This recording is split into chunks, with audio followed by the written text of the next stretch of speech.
तो क्या षड्यंत्र इसके पीछे आपको नजर आ रहा है? षड्यंत्र हमारे बाबा साहब के विचारों पर ताला और बाबा साहब की जपते हैं जयमाला।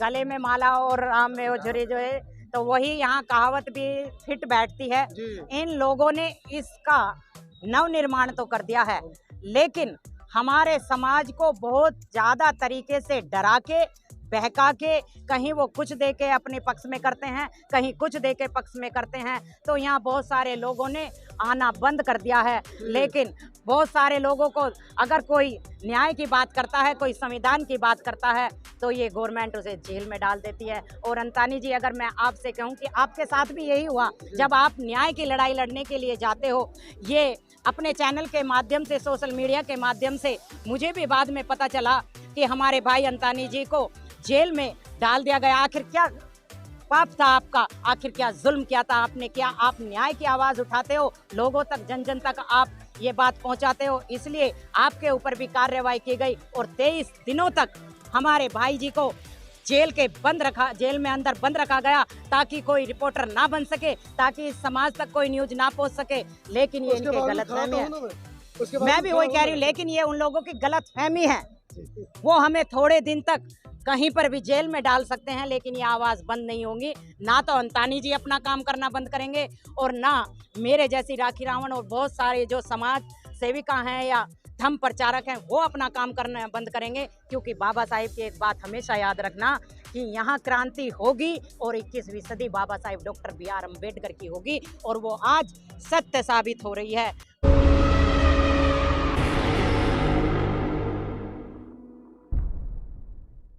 राखी रावण है, किसी परिचय की मोहताज नहीं है। अक्सर आपने इनको सोशल मीडिया पर, मंचों पर इनके दिए हुए भाषण में शेर की तरह दहाड़ते हुए देखा होगा।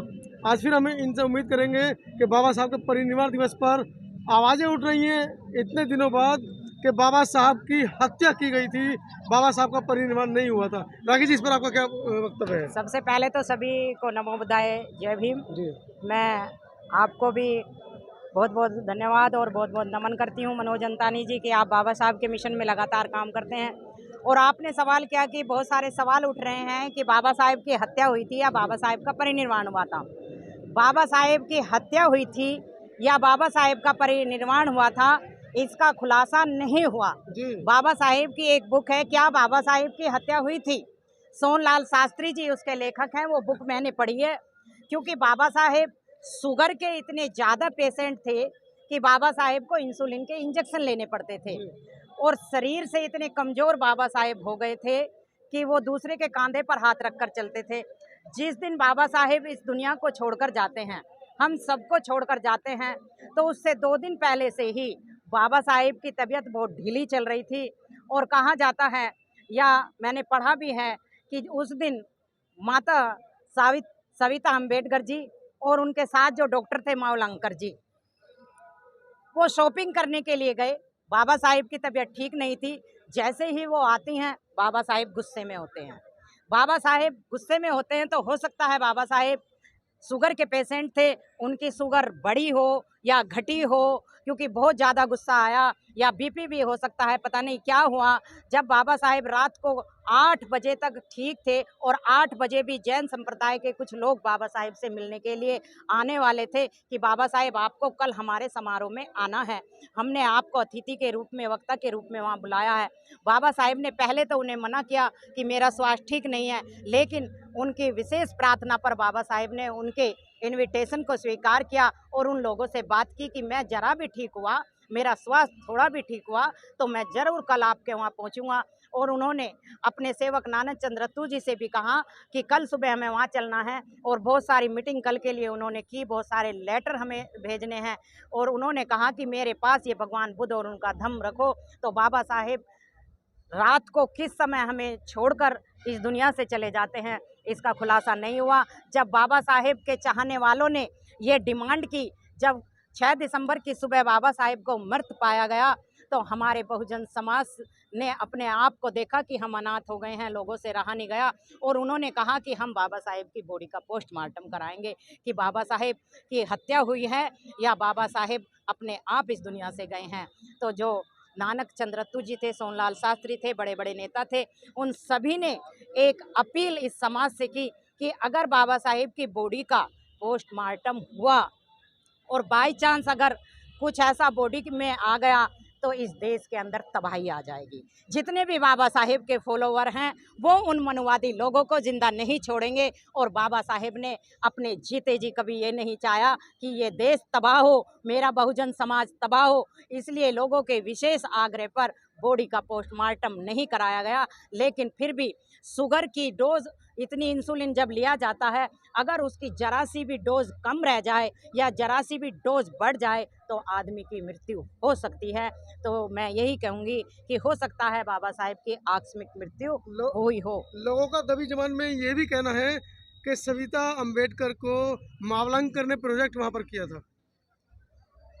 मावलंकर जी को नहीं किया। जहाँ तक मैंने उसी बुक के अंदर पढ़ा है, सविता अंबेडकर जी बाबा साहिब का देखरेख करती थी। देखरेख करने के लिए मावलंकर साहब ने उनको जिम्मेदारी दी थी। नहीं, के तहत पहले सविता अंबेडकर जी बाबा साहिब के संपर्क में आई, फिर बाबा साहिब से शादी हुई। और कहते हैं कि मावलंकर से संबंध सविता अंबेडकर जी के थे, दोस्ती थी, मित्रता थी, आने जाना था। तो वो मावलंकर जी भी बाबा साहिब के स्वास्थ्य को, सविता अंबेडकर जिस समय मुंबई में नर्स थी, उसी अस्पताल में मावलंकर डॉक्टर भी डॉक्टर थे। मैंने वही तो बताया। मैंने वही कहा कि हाँ। लोग दबी जबान में कहते हैं कि मावलंकर ने दुश्मनों के साथ षड्यंत्र कर सविता अंबेडकर को प्रोजेक्ट किया वहां पर। हो सकता है, क्योंकि मैंने उस बुक के अंदर ये भी पढ़ा है। मैं किसी की कही सुनी बातों पर विश्वास नहीं करती, लेकिन मैंने उस बुक के अंदर पढ़ा है कि बाबा साहेब के स्वास्थ्य को ठीक रखने के लिए जो बाबा साहेब को खाने के लिए देना चाहिए था वो नहीं देती थी। और बाबा साहेब के दांत ठीक थे, लेकिन डॉक्टर मावलंकर जी ने बाबा साहेब के दांतों को भी निकलवा दिया था ताकि बाबा साहेब ठीक से खाना ना खा पाएं। और अगर बाबा साहेब ठीक से खा नहीं पाएंगे, सो नहीं पाएंगे, तो स्वास्थ्य अपने आप ही गिरेगा। तो जहां तक आप मुझसे ये सवाल कर रहे हैं कि षड्यंत्र के तहत वो क्या, तो हो सकता है। मैं भी इस बात के पक्ष में हूँ, क्योंकि बहुत सारे लोग ये चाहते थे कि बाबा साहेब अब इस दुनिया में ना रहें, इन बहुजनों क्यों इनकी सत्ता ना मिले, इनके अधिकार ना मिले। तो हो सकता है कुछ मनुवादी लोग यहाँ आकर कामयाब हो चुके हों, लेकिन फिर भी बाबा साहेब हमें बहुत कुछ देकर गए। और आज बाबा साहेब के 67वें परिनिर्वाण दिवस पर मैं तो यही अपील इस समाज से करूंगी कि बाबा साहेब इस 26 अलीपुर रोड पर जहां बाबा साहेब ने अंतिम सांस ली, तो हमें इस दिन 6 दिसंबर को जरूर यहाँ पहुँचना चाहिए, बाबा साहेब को पुष्पांजलि देनी चाहिए। और उनके सही रास्ते पर चलने के लिए जो उन्होंने हमें अपनी प्रतिज्ञाएं, 22 प्रतिज्ञाएं दिलाई हैं, क्योंकि मैं कभी भी इन्हें नहीं छोड़ती, तो उन प्रतिज्ञाओं को हमें फॉलो करना चाहिए।